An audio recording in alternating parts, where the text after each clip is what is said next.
Hi there, Zerps here. Today, I'll be discussing the single biggest reason why startups succeed and how this relates to Ripple. Buckle up and get set because we're going through a fact check. Swifter than Swift. Fluid like a rapid current. Ambitious. I will change the world. Okay, here we go. In 5, 4, 3, 2, 1, let's go. Let's get right into it. What is the single biggest reason why startups succeed? Well, you're about to find out. Here we are on YouTube watching the single biggest reason why startups succeed. In this video, Bill Gross documents the top 5 factors to success across more than 200 companies, and the number 1 factor may surprise you. I looked at wild successes like Airbnb and Instagram and Uber and YouTube and LinkedIn, and some failures: Webvan, Cosmo, Pets.com, Flues, and Friendster. The bottom companies had intense funding. They even had business models in some cases, but they didn't succeed. I tried to look at what factors actually counted the most for success and failure across all these companies, and the results really surprised me. The number 1 thing was timing.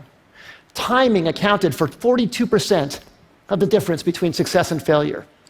Team and execution came in second, and the idea, the differentiability of the idea, the unique idea, that actually came in third. There you have it. Bill Gross identified timing as the single most important factor in the success of a company. Now, if we analyze Ripple using those factors, how does it stack up? We'll start with timing, given that is the most important factor influencing the success of a startup. Let's look at the information that supports the notion that Ripple has impeccable timing. We have officially just entered a recession, a global recession that is set to be the worst since World War II. This will ultimately result in a liquidity crisis.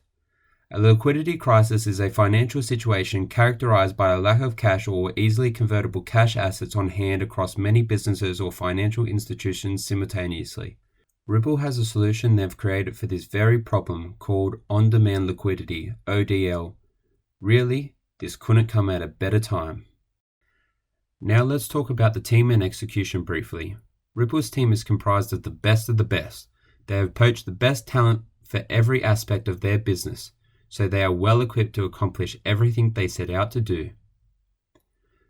When it comes to the idea, my technology is second to none. The speed and efficiency, validation protocol, use cases, and tokenomics makes me one of the most well thought out digital assets in the space. So they have a great track record here too. The business model. Now this is where Ripple is ridiculed.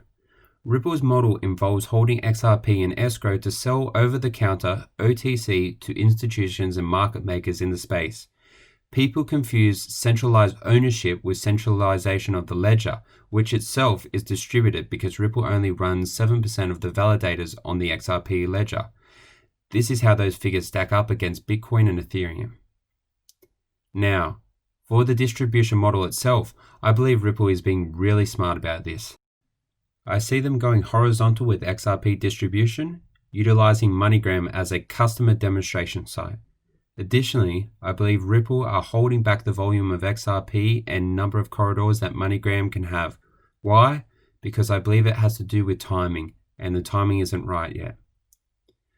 Finally, the funding speaks for itself. Ripple sells XRP over the counter, and those funds go towards keeping the lights on, partnerships, and other investments. They have perfectly positioned themselves in this aspect also. And that concludes this video. I hope you got value out of this short Ripple overview, and the information has outweighed some of the fear, uncertainty, and doubt you may have come across recently. Please give it a like and sub if you enjoyed what I had to say. Until next time, Zerps out.